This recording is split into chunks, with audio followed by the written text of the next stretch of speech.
Join me as I dive into the question of whether Trent Alexander's injury is really impacting his performance in recent matches. Trent Alexander's injury has been a topic of discussion among football fans and pundits alike, and today I want to explore whether it's really affecting his performance on the pitch. When a player gets injured, it's inevitable that it will have some kind of impact on their game. The question is, how much of an impact is it having on Trent? Injuries can affect a player's confidence, their movement on the pitch, and even their decision-making. They can also force a player to change their style of play, which can be difficult to adjust to. Trent's situation is particularly interesting because he's been struggling to get back to full fitness. He's had a few setbacks in his recovery process, which has meant he's been in and out of the team.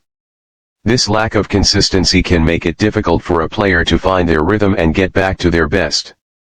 His injury has also meant that he's had to adapt his game to compensate for his lack of fitness. He's not been able to press as high up the pitch as he normally would, and he's had to rely more on his vision and passing range to affect the game.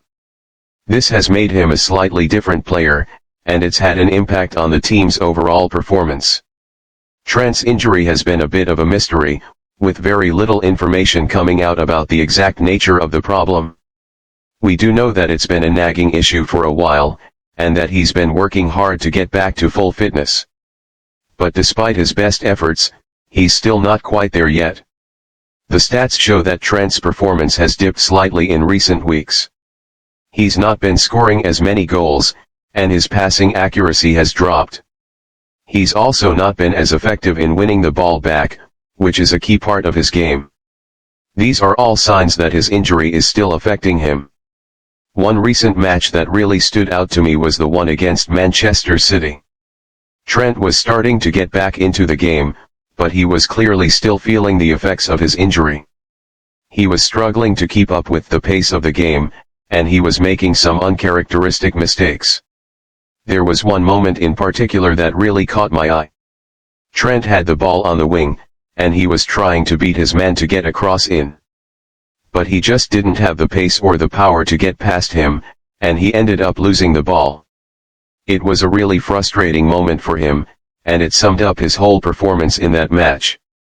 The way Trent's injury has affected his performance is a great reminder of just how tough it is to come back from an injury.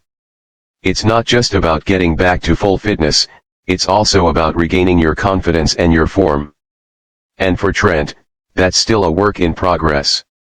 That's it for today's video. Thanks for watching. Don't forget to share your thoughts on Trent's performance in the comments below, and if you want to learn more about football injuries, I've got another video that's definitely worth checking out.